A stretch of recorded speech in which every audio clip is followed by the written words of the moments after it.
welcome back to PyLadies Con 2025. I'm super excited to introduce our next speaker, Lois. She will be introducing us to the Python you didn't write, understanding logs, metrics, monitoring for better production code. Often we fail to understand the nitty-gritties of what's happening in the background, and I reckon this introduction would be an amazing entry point for all of us who would like to know what's happening in the background. The stage is yours, Lois. Give a huge round of applause. Hello, my name is Lois, and I'm so glad to be at PyLadies Con 2025. For the next 15 minutes, I will be taking this technical tour entitled The Python You Didn't Write, Understanding Logs, Metrics, and Monitoring for Better Production Code. So before we dive into this talk properly, I will want to briefly introduce myself to you all professionally. So let's get right into that. Right. Okay, so about me, like I said earlier, my name is Lois. I am a software and infrastructure engineer. I am someone who cares deeply about the reliability of systems, making sure that things built don't break in production. Over the years, I've built applications uh, and systems. And it is this experience that I've gathered across the field of backend engineering and DevOps engineering that motivated me, or that motivates me to want to help other developers build applications that do not break in production. So I love mentoring people when I can to pass on the technical knowledge that I have. I love doing that. On the side, I'm also the founder of Code Fixins, an initiative that trains people. So we support people, lots of people, especially women who are looking to start and grow their careers in tech.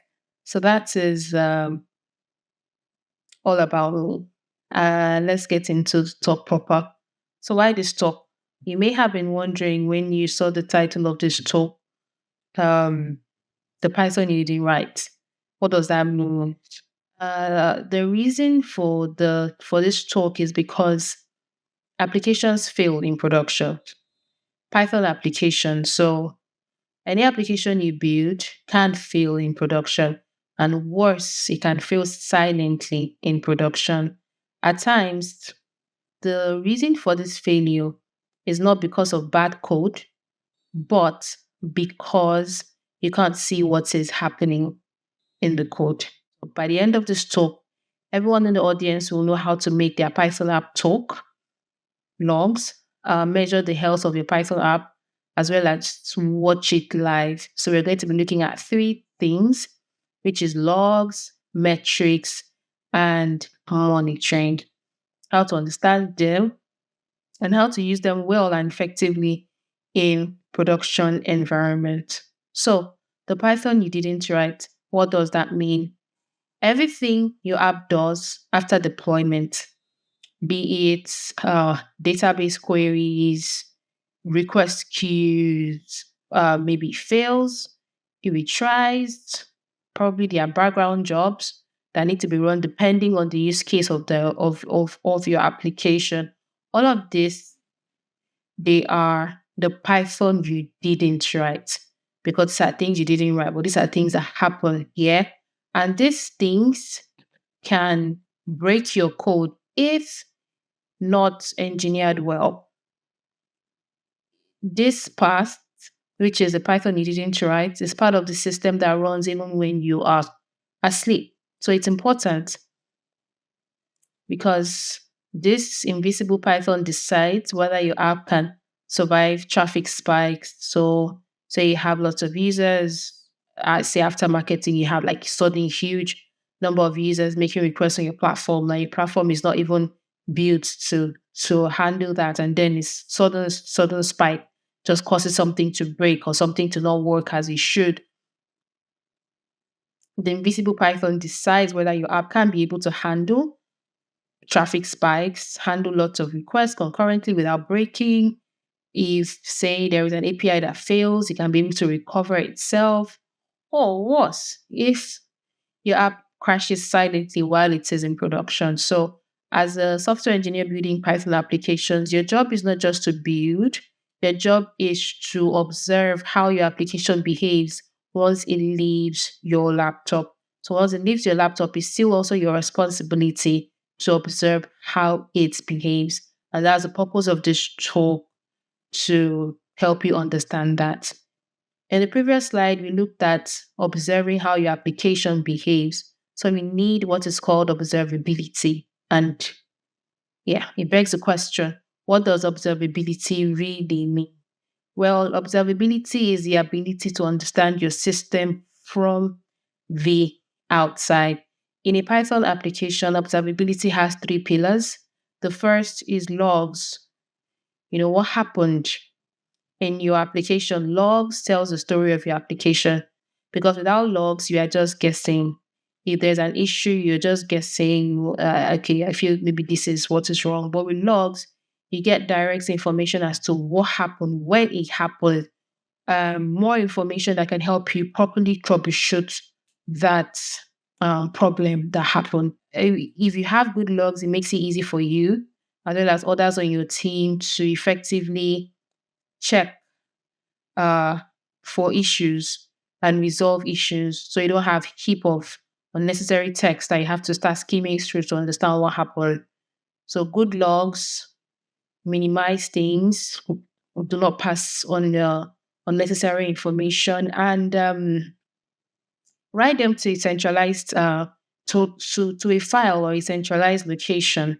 So you can write them into maybe an app.log file, and you also need to be careful that that log file doesn't become too long or too huge, because when that happens, it kind of defeats the purpose of having a log file, because that's taking up unnecessary space on your server environment, and it makes it hard for you to skim through information because it's just so long. You have to start scrolling down to find information.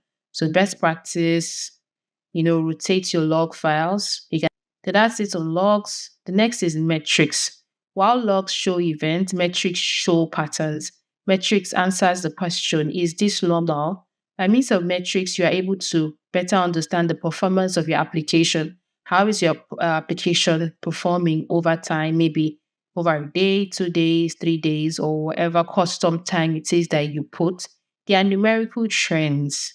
They tell you how your application behaves over time. So if over time you get to see how many requests per minute are coming in, what the average response time of the application is, how many errors you've had in the last 10 minutes, that sort of thing. Metrics helps you do that. In essence, what it says I'm trying to say is that metrics and logs tell you a different story altogether. Metrics tells you, is this normal? Logs on the other hand show you events and answers the question, what happened, how it happened, when it happened, to whom it happened to, if possible, if that information is available. The next we need to look at is monitoring. We looked at logs, we looked at metrics. The last is monitoring. So monitoring lets you know if you should panic or not.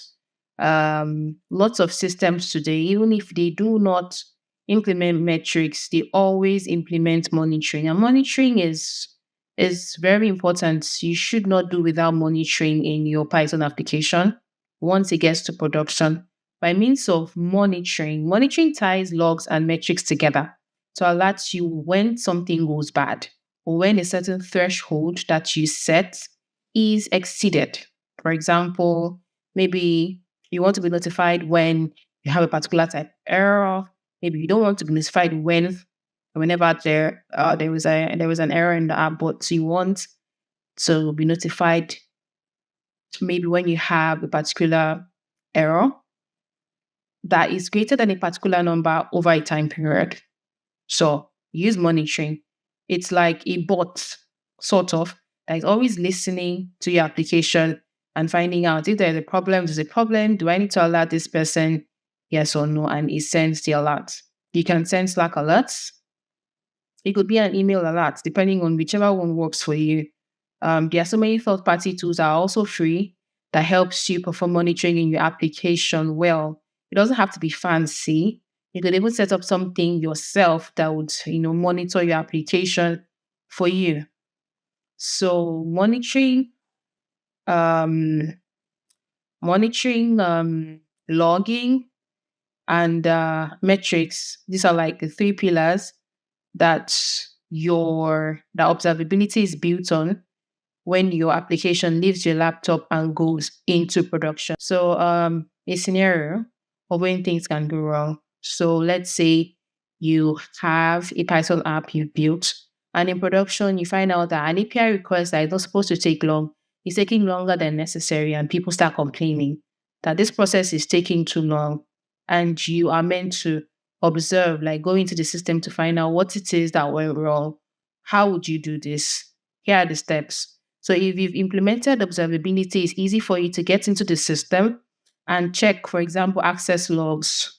Was there something logged about this request that this user is complaining about? And if there are logs, okay, what does the log tell me? Does it tell me, when it happened to check that it coincides with the time this user placed the complaint? What it is that went wrong or what it is that broke by means of the message returned and context to find out what request actually went wrong, etc. If it's a route, what route is slow, that type of thing. And let's say after you check it, you find out that it's a problem with a query. If a query is taking too long to run, the query that was working fine on your laptop, and then it went into production, and maybe because in production you have lots of records, lots of roles, for example, and um, it wasn't working fine. So if you have observability already set in your Python app and subsequently in your database, for example, you can use that to find out that query. Is this what query is it that caused the problem? How long did that query run for? How can I optimize that query? You are better understanding what the problem is to provide a solution. So it's not just guesswork. And let's say it's not DB related. What if it's CPU related? Probably the resources that your production server is built on cannot handle the request. So let's say we have lots of concurrent requests and lots of things were queued, and this user's request, unfortunately, was part of the ones that were queued, and something happened. It just took too long, you know, to run. So you also check the CPU too as well. So like things you can check and monitoring too. Is there a traffic spike? Could it be that lots of users were using at the same time that caused this to happen? So if you've implemented observability across your Python application, it makes it easy to understand what it is that went wrong and how to provide a solution. So practical tips. Here are a few questions you can ask about your application. If you can answer these 4 questions correctly and successfully with a yes, then you're good to go. But if your answer is a no to any of these questions, then you just found your next improvement for your Python app. First question is, can I trace a single user's request from start to finish? Second request is, can I see performance trends, like what is getting slower? Question 3, do I know what normal looks like in my application? And question 4, if my application fails at 2 a.m., would I know why? If the answer to any of these questions, if it's a no, then you need to check that application and look into fixing things by setting up observability where necessary. So, to round up everything I've said so far, observability is a mindset. Like I've said, it's not just about coding. You can actually write the most perfect code. And then if you don't have observability, it makes it hard for you to solve problems that could happen in production. So yeah, you can't have an application that won't break. So I'm not saying that all of this is just for your application to not break in the future. The application will definitely break. And that doesn't make you a bad engineer. The best engineers aren't those who never break things, but they are the ones who notice faster. So observability makes you more effective. You get to know what breaks faster, and you are able to come up with a solution. So yeah, so that's it for this talk. Thank you so much for listening in. And if you'd like to check me out on social media, you can do so. I've linked my email address as well as my link tree to check more about me. And on Twitter, my username is also linked here in this session. So thank you all so much for listening. That was a brilliant introduction and also peek into what's happening in our production and how to actually figure out what is a normal indeed for a production level code. Thank you so much, Lois, and it's been an honor to have you on stage. Up next, we have brilliant speakers coming up. Stay tuned.